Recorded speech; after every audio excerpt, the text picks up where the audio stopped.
Bienvenidos. No somos youtubers, pero vamos a pretender en esta ocasión que sí.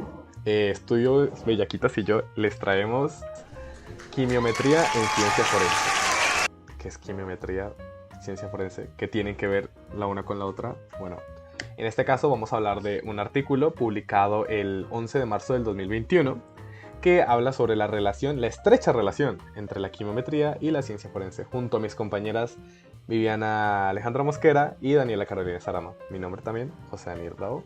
Espero que lo disfruten mucho. Partamos de los investigadores. Una de las investigadoras fue Georgina Saucier, es profesora de la Facultad de Ciencias Moleculares y Biológicas en la Universidad de Curtin en Austria, con una amplia experiencia investigadora en el análisis de trazas, el examen de documentos y la detención de marcas dactilares. Recibió su doctorado en química forense en el 2016. Wilhelm van Brunswick es profesor emérito de la Facultad de Ciencias Biológicas y Moleculares, en donde ha acumulado una gran experiencia, alrededor de 50 años en el campo de espectroscopía vibratoria y 25 años en la quimiometría. Estos últimos 15 años sus intereses se han enfocado directamente a la química forense y analítica.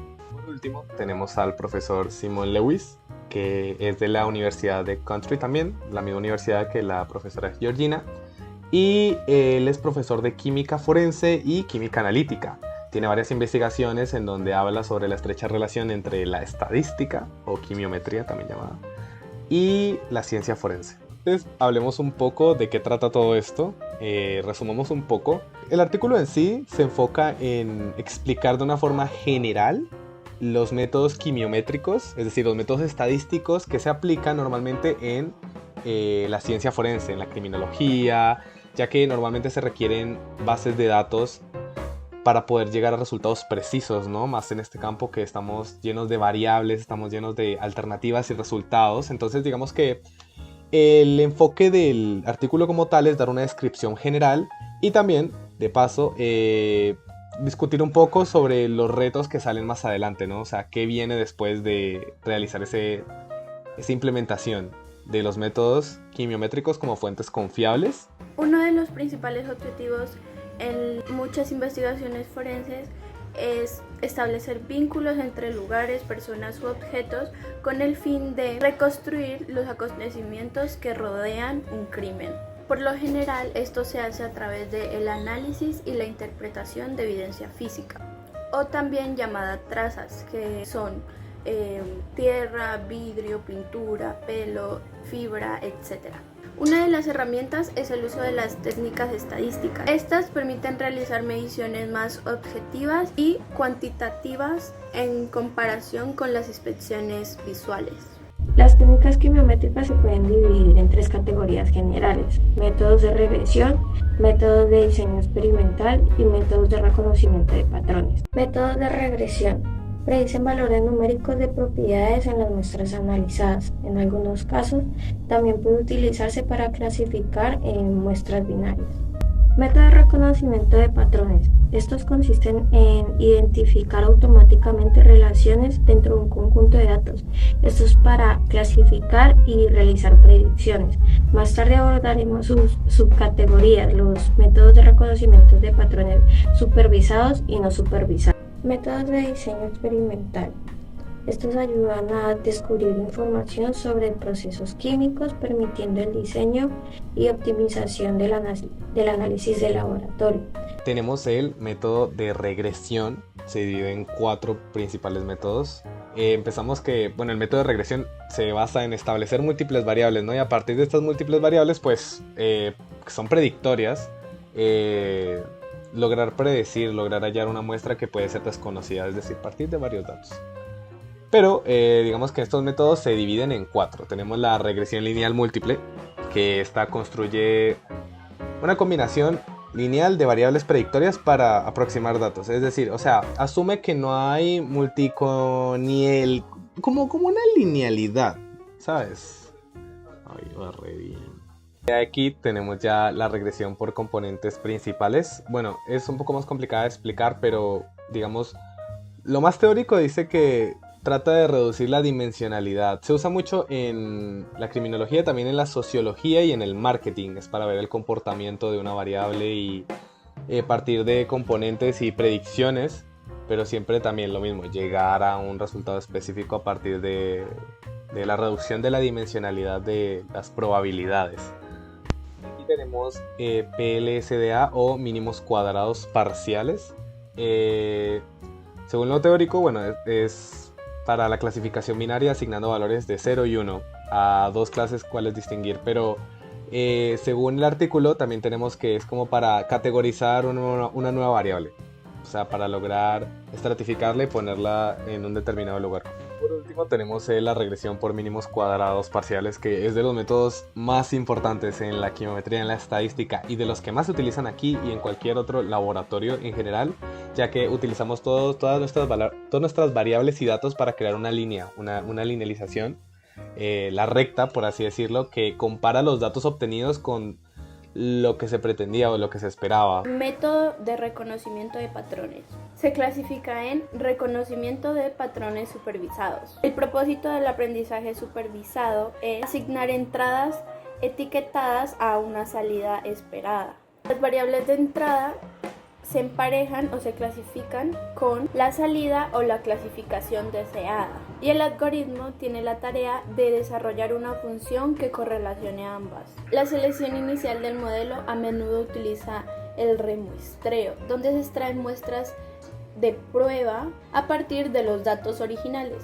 El más popular de los enfoques es la validación cruzada o CB, en la que un subconjunto de datos se retiene como conjunto de prueba. Otro método de remuestreo es el bootstrap, donde las muestras de prueba se extraen con reemplazo y por lo tanto la misma muestra se puede representar varias veces. El aprendizaje supervisado se puede dividir en dos tipos de problemas dependiendo a los datos. Está de clasificación y de regresión. La clasificación utiliza un algoritmo para asignar con precisión datos de prueba a categorías específicas. Algunos ejemplos de algoritmos de clasificación incluyen, primero, el KNN o el K, vecinos más cercanos. Se basa en la distancia de muestras conocidas y desconocidas.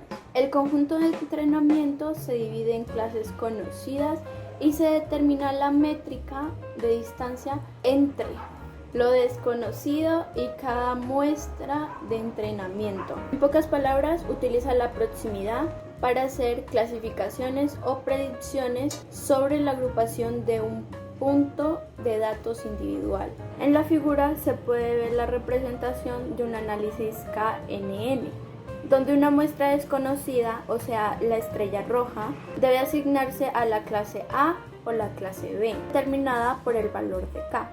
De modo que la clasificación resultante puede variar dependiendo de la selección de K. Segundo, el análisis discriminante lineal o LDA. Tiene como objetivo clasificar objetos en clases predefinidas y mutuamente excluyentes basadas en puntuaciones derivadas de una función discriminante. LDA es una herramienta valiosa para la visualización y clasificación de datos. Tercero, modelo suave independiente de la analogía de clases o también SINCA.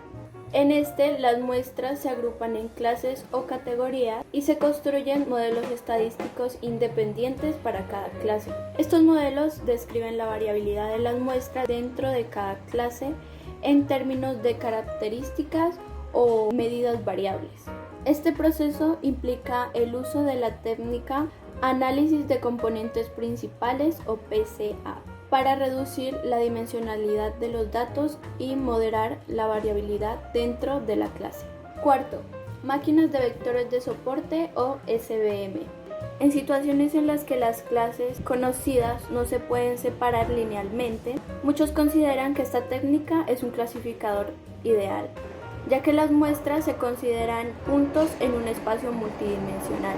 Los límites entre diferentes clases se establecen en forma de una brecha de separación o hiperplano.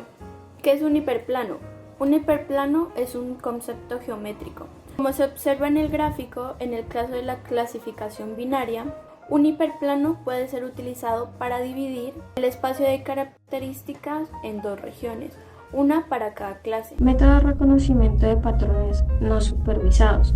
Estos se encargan de detectar patrones en un conjunto de datos sin información previa de la muestra. Es decir, el algoritmo se encarga de detectar o descubrir patrones sin alguna pista por el ser humano.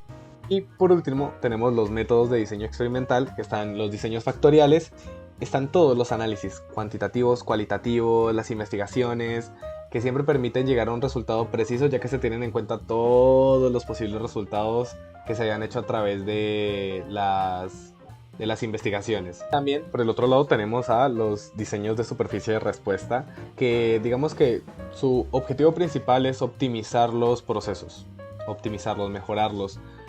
Ya no se enfatiza tanto en la recolección masiva de datos, sino que más bien permite, de hecho, como lo pueden ver, maneja menos experimentos, maneja menos procesos, porque también es aplicable pues, de muchas formas, ¿no? A diseños, a productos. Se puede concluir que la elaboración de directrices de buenas prácticas para aplicar la quimiometría en investigaciones forenses es crucial para garantizar la fiabilidad y validez de los resultados obtenidos. El enfoque de estos estudios ha comenzado a evolucionar desde el simple reconocimiento de patrones hasta la optimización de los procedimientos analíticos y el establecimiento de medidas estadísticas de valor probatorio. También tenemos que, gracias al gran repertorio actual de bibliografía que existe en esto de la quimiometría aplicada a la ciencia forense, pues no está muy lejos de ser aplicada en otros campos y ser aplicada de plano en los laboratorios forenses operativos. Sin embargo, sí se debe hacer una investigación previa y se debe crear un cuerpo de investigación que enfatice en seguir estudiando la precisión o la confiabilidad de los métodos y en qué casos pueden seguir siendo utilizados y en qué casos no.